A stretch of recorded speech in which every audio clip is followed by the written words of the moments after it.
Shalom, selamat hari Sabat, salam sejahtera bagi kita semua. Pada saat ini kita bertemu lagi di dalam program Renungan Buka Sabat bersama Gereja Masehi Advent Hari ke-7, Daerah Misi Sulawesi Tengah. Renungan Buka Sabat kita pada saat ini diambil dari buku Kisah-Kisah Misi dan pada saat ini pelajaran yang ke-13, tanggal 28 Maret tahun 2025 dengan judul Kasih dan Anugerah Tuhan. Ayat tema di dalam Mazmur pasal 34 ayatnya yang ke-19. Firman Tuhan berkata, Tuhan itu dekat dengan orang-orang yang patah hati dan Ia menyelamatkan orang-orang yang remuk jiwanya. Suatu kali Ros tertegun oleh pernyataan saudara-saudaranya. Orang tua mereka telah membeli sebidang tanah pemakaman baginya untuk mengantisipasi kematian Ros. Selama 2 dekade, mereka hidup dengan ketakutan akan menerima telepon yang menakutkan tentang kematiannya. Saudaraku, Ros dibesarkan oleh kedua orang tua Advent di Queensland, Australia. Ros awalnya bersekolah di sekolah dasar Advent. Namun kemudian dia pindah ke sekolah menengah umum di mana dia menemukan dunia yang berbeda. Setelah dia lulus, Ros pindah ke Brisbane untuk kuliah dan perlahan-lahan akhirnya dia mulai menjauh dari Tuhan. Untuk menopang kehidupannya, Ros bekerja sebagai bartender yang kemudian membawa kehidupannya ke dalam penyalahgunaan obat-obatan yang terlarang. Bukan hanya itu, dia juga melaksanakan kegiatan-kegiatan yang terlarang. Meskipun dia mencari kebahagiaan, tetapi Ros tetap merasa ada kekosongan dan ketidakpuasan di dalam dirinya.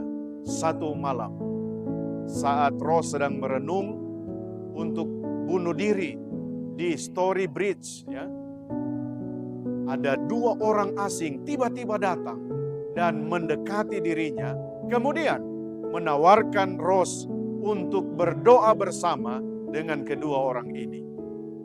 Pada awalnya, Ros menolak.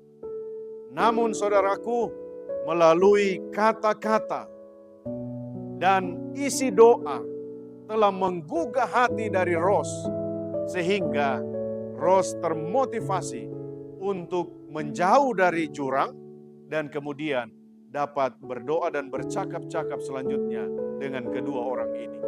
Saudaraku, merefleksikan pertemuan tersebut, Ros terguncang, tergugah dengan kesadaran bahwa ia telah menarik perhatian kekuatan yang lebih tinggi.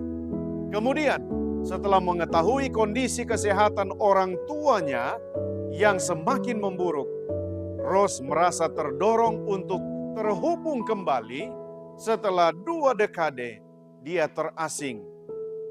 Meskipun ayahnya meninggal pada akhirnya, namun tak lama setelah reuni mereka, Ros merawat ibunya yang ingin pergi beribadah ke gereja setiap hari Sabat. Saudaraku, awalnya Ros enggan untuk bergabung dengan ibunya. Namun, Ros menemukan dirinya tertarik pada pesan harapan dan penebusan itu. Melalui gereja, kemudian Ros menemukan siaran Hope Channel dan dia dapat melihat dan menyaksikan berbagai sumber-sumber rohani yang ada di sana. Khususnya Hope Channel mengenai sekolah Sabat. Mendengarkan podcast secara teratur, Ros mulai memperdalam pemahaman dan pengertiannya akan kasih dan anugerah Tuhan yang luar biasa.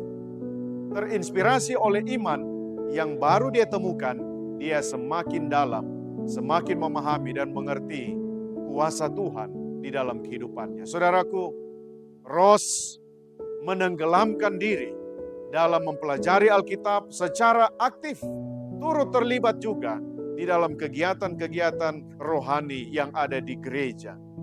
Terlepas dari masa lalunya yang kelam, Ros merasakan adanya panggilan Tuhan bagi dirinya supaya dia melayani Tuhan sebagai seorang pendeta. Puji Tuhan.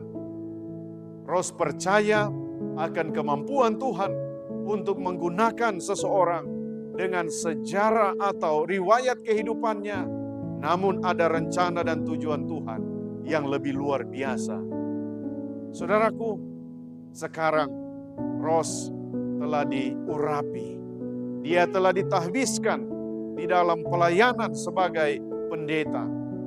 Ros mendedikasikan hidupnya untuk membagikan kabar keselamatan, firman Tuhan, membagikan pesan harapan dan penebusan Tuhan dengan tujuan untuk menginspirasi juga orang lain yang menghadapi pergumulan yang seperti yang dialami dirinya.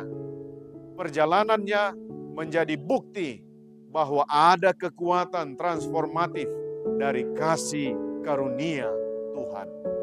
Kisah Ros menggarisbawahi dampak mendalam dari siaran Hope Channel dalam menyebarkan kasih Tuhan dan penebusan Tuhan.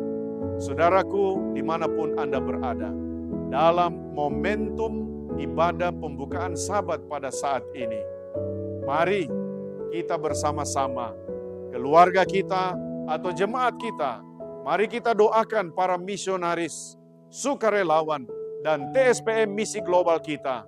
Oleh karena melalui doa Anda akan dapat senantiasa menopang pelayanan mereka dimanapun mereka berada.